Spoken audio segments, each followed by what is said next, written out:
Good evening and welcome to the Channel Studios here in London with your international news around the world in 5. An Iranian official has told state media Iran has rejected a US peace plan as excessive and issued 5 conditions to end the war. The list of conditions laid out by the official include a conclusion to the war across all fronts and a payment of reparations.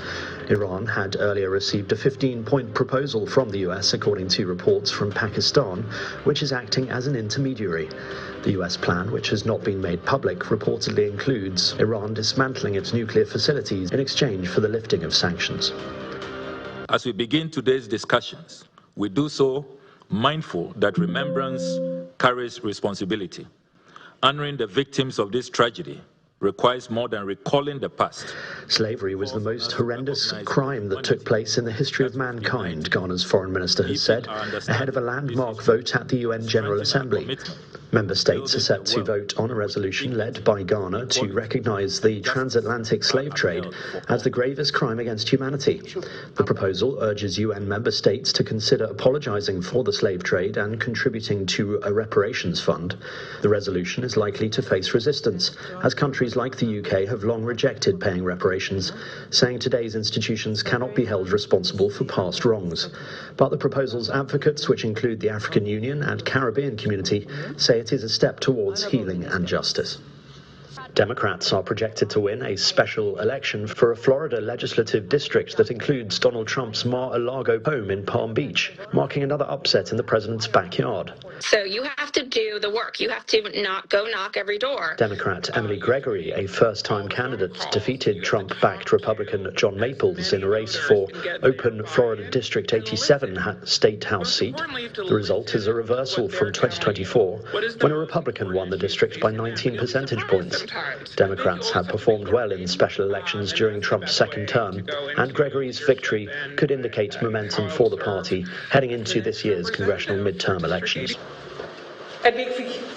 Prime Minister Mette Fredriksen's Social Democrats have won the most votes in Tuesday's Danish general election, but slumped to its weakest performance since 1903, as her coalition bloc failed to secure a majority. With 21.9% of the vote, Fredriksen's party still has by far the most seats, but her left-wing grouping has fallen well short of the 90 needed to form a majority. The Social Democrats have been in power since 2019, and Fredriksen told cheering supporters she was sorry that we did not get more votes. But in a message of defiance, she said, "There is nothing today that can make me sad that the Social Democrats have once again become the Danes' absolute favourite political party." Philippine President Ferdinand Marcos says he is working to secure new sources of oil after he placed the country under a state of national emergency in response to the Iran war.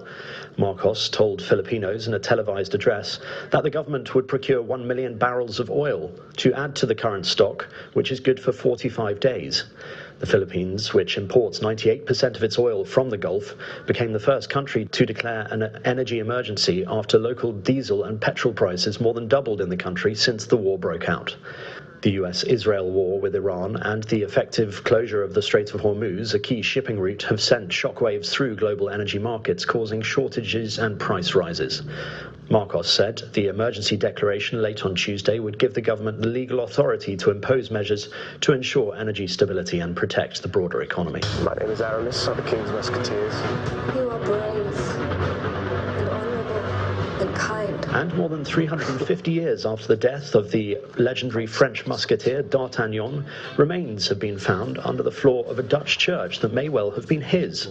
Jos Valk, who is deacon at St. Peter and Paul Church in Maastricht, helped unearth the skeleton and is 99% certain that the remains belong to Charles de Batz de Castlemore, a close aide of France's son King Louis XVI. Forgot the ball.